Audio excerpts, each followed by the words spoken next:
ਅਸੀਂ ਆਪਣੇ ਸ਼ਹਿਰ ਤੋਂ ਦੂਜੇ ਸ਼ਹਿਰ ਜਾਣਾ ਹੋਵੇ ਜਾਂ ਫਿਰ ਕਿਸੇ ਮਾਰਕੀਟ ਦੇ ਵਿੱਚ ਜਾਣਾ ਹੋਵੇ ਜਾਂ ਇੱਕ ਜਗ੍ਹਾ ਦੇ ਉੱਤੋਂ ਦੂਜੀ ਜਗ੍ਹਾ ਦੇ ਉੱਤੇ ਜਾਣਾ ਹੋਵੇ ਤੇ ਫਾਸਲਿਆਂ ਨੂੰ ਅਸੀਂ ਨਾਪੀਦਾ ਹੈ ਮੀਟਰਸ, ਕਿਲੋਮੀਟਰਸ ਜਾਂ ਮੀਲਾਂ ਦੇ ਨਾਲ। ਤੇ ਜੇ ਅਸੀਂ ਖਲਾ ਦੀ ਗੱਲ ਕਰੀਏ ਤੇ ਇਹਨੂੰ ਜਿਸ ਤਰੀਕੇ ਦੇ ਨਾਲ ਨਾਪਿਆ ਜਾਂਦਾ ਹੈ ਉਹਨੂੰ ਅਸੀਂ ਲਾਈਟ ਈਅਰ ਕਹਿੰਦੇ ਹਾਂ, ਯਾਨੀ ਨੂਰੀ ਸਾਲ ਜਾਂ ਅੰਗਰੇਜ਼ੀ ਦੇ ਵਿੱਚ ਲਾਈਟ ਈਅਰ, ਜਿਹਨੂੰ ਆਮ ਤੌਰ ਦੇ ਉੱਤੇ LY ਦੇ ਨਾਲ ਵੀ ਲਿਖਿਆ ਜਾਂਦਾ ਹੈ। ਤੇ ਜੇ ਤੁਹਾਨੂੰ ਸਪੇਸ ਦੇ ਨਾਲ ਭੋਰਾ ਜੇ ਵੀ ਦਿਲਚਸਪੀ ਹੈ ਤੇ ਤੁਹਾਨੂੰ ਇਸ ਗੱਲ ਦਾ ਅੰਦਾਜ਼ਾ ਹੋਵੇਗਾ ਕਿ ਰੋਸ਼ਨੀ ਜਿਹੜੀ ਹੈ ਉਹ 1 ਸਕਿੰਟ ਦੇ ਵਿੱਚ 3 ਲੱਖ ਕਿਲੋਮੀਟਰ ਦਾ ਫਾਸਲਾ ਤੈਅ ਕਰਦੀ ਹੈ।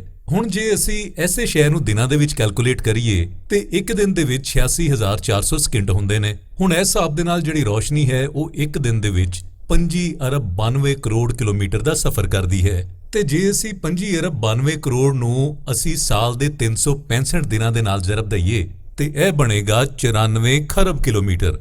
ਹੁਣ ਸਿੱਧੇ ਜਿਹੇ ਅਲਫਾਜ਼ ਦੇ ਵਿੱਚ ਤੁਹਾਨੂੰ ਦਸੀਏ ਕਿ ਇੱਕ ਸਾਲ ਦੇ ਵਿੱਚ ਰੋਸ਼ਨੀ ਜਿੰਨਾ ਸਫ਼ਰ ਤੈਅ ਕਰਦੀ ਹੈ ਉਹਨੂੰ ਅਸੀਂ ਲਾਈਟ ਈਅਰ ਕਹਿੰਦੇ ਹਾਂ। ਜਿੰਨੀ ਦੇਰ ਤੱਕ ਤੇ ਅਸੀਂ ਜ਼ਮੀਨ ਦੇ ਉੱਤੇ ਰਹਿ ਕੇ ਸ਼ੈਵਾਂ ਦੀ ਪਮਾਇਸ਼ ਕਰੀਦੀ ਹੈ ਉਨੀ ਦੇਰ ਤੱਕ ਤੇ ਮੀਟਰਸ ਜਾਂ ਕਿਲੋਮੀਟਰ ਜਾਂ ਮੀਲ ਜਿਹੜੇ ਨੇ ਉਹ ਵੈਲਿਡ ਰਹਿੰਦੇ ਨੇ।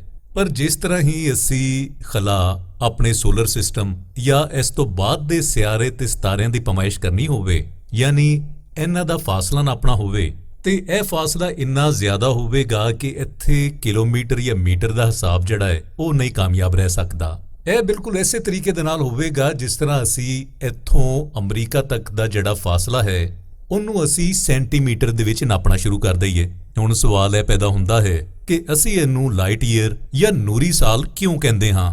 ਦਰਅਸਲ ਰਾਤ ਵੇਲੇ ਅਸੀਂ ਅਸਮਾਨਾਂ ਤੇ ਜੋ ਕੁਝ ਵੇਖਦੇ ਹਾਂ ਉਹ ਭਾਵੇਂ ਸਿਤਾਰੇ ਹੋਣ, ਉਹ ਭਾਵੇਂ ਸਿਆਰੇ ਹੋਣ, ਗੈਲੈਕਸੀਆਂ ਹੋਣ, ਅਸੀਂ ਇਹਨਾਂ ਵੱਲੋਂ ਆਉਣ ਵਾਲੀ ਰੋਸ਼ਨੀ ਦੀ ਵਜ੍ਹਾ ਦੇ ਉੱਤੋਂ ਹੀ ਉਹਨੂੰ ਵੇਖ ਸਕਦੇ ਹਾਂ।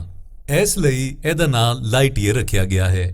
ਹੁਣ ਤੁਹਾਨੂੰ ਦੱਸਦੇ ਹਾਂ ਕਿ ਜੇ ਅਸੀਂ ਚੰਦ ਦੇ ਸਤ੍ਹਾ ਦੇ ਉੱਤੋਂ ਜਿਹੜੀ ਮੁਨੱਕਸ ਹੋਣ ਵਾਲੀ ਸੂਰਜ ਦੀ ਰੋਸ਼ਨੀ ਹੈ ਉਹ ਜਿੰਨੀ ਦੇਰ 'ਚ ਜ਼ਮੀਨ 'ਚ ਪਹੁੰਚਦੀ ਹੈ 1 ਮਿੰਟ ਤੇ 3 ਸੈਕਿੰਡ ਲੈਂਦੀ ਹੈ। ਇਸੇ ਤਰ੍ਹਾਂ ਸੂਰਜ ਤੋਂ ਲੱਗ ਕੇ ਜ਼ਮੀਨ ਤੱਕ ਦਾ ਜਿਹੜਾ ਫਾਸਲਾ ਹੈ ਉੱਥੋਂ ਸੂਰਜ ਦੀ ਰੋਸ਼ਨੀ ਜਿਹੜੀ ਹੈ ਉਹ ਜ਼ਮੀਨ ਤੱਕ ਆਉਣ ਲਈ ਜਿਹੜਾ ਟਾਈਮ ਲੱਗਦਾ ਹੈ ਉਹ ਹੈ 8 ਮਿੰਟ ਤੇ 3 ਸਕਿੰਟ। ਯਾਨੀ ਅਸੀਂ ਜਦੋਂ ਸੂਰਜ ਵੱਲ ਵੇਖੀਏ ਤੇ ਇਹਦਾ ਮਤਲਬ ਹੈ ਯਾਨੀ ਅਸੀਂ 8 ਮਿੰਟ ਤੇ 3 ਸਕਿੰਟ ਪੁਰਾਣਾ ਸੂਰਜ ਵੇਖ ਰਹੇ ਹਾਂ। ਹੁਣ ਇਸੇ ਤਰ੍ਹਾਂ ਸੂਰਜ ਤੋਂ ਬਾਅਦ ਜ਼ਮੀਨ ਤੋਂ ਜਿਹੜਾ ਸਾਰਿਆਂ ਤੋਂ ਲਾਗੇ ਸਿਤਾਰਾ ਹੈ ਉਹਦਾ ਨਾਮ ਹੈ ਪ੍ਰੋਕਸੀਮਾ ਸੈਂਚੌਰੀ, ਜੋ ਕਿ 4.22 ਨੂਰੀ ਸਾਲ ਦੂਰ ਹੈ, ਯਾਨੀ 4.22 ਲਾਈਟ ਈਅਰ ਦੂਰ ਹੈ। ਤੇ ਇਹ ਫਾਰਮੂਲਾ ਕੋਈ ਏਡਾ ਔਖਾ ਨਹੀਂ ਹੈ, ਤੁਸੀਂ ਵੀ ਇਹਦਾ ਹਿਸਾਬ ਲਾ ਸਕਦੇ ਹੋ। ਜਦੋਂ ਅਸੀਂ 1 ਸਾਲ ਦਾ ਟਾਈਮ ਜਾਣਦੇ ਹਾਂ ਇਹਨੂੰ ਅਸੀਂ ਸਕਿੰਟਾਂ ਦੇ ਵਿੱਚ ਤਕਸੀਮ ਕਰ ਦਈਦਾ ਹੈ ਤੇ ਇਹਨੂੰ ਰੋਸ਼ਨੀ ਦੀ ਰਫ਼ਤਾਰ ਦੇ ਨਾਲ ਜ਼ਰਬ ਦਈਦੀ ਹੈ। ਇਸ ਤਰੀਕੇ ਦੇ ਨਾਲ ਅਸੀਂ ਇੱਕ ਲਾਈਟ ਈਅਰ ਦਾ ਫਾਸਲਾ ਨਾਪ ਸਕਦੇ ਹਾਂ। ਇਹ ਤੁਸੀਂ ਇੱਕ ਨਿੱਕੀ ਜਿਹੀ ਇਨਫੋਰਮੇਸ਼ਨ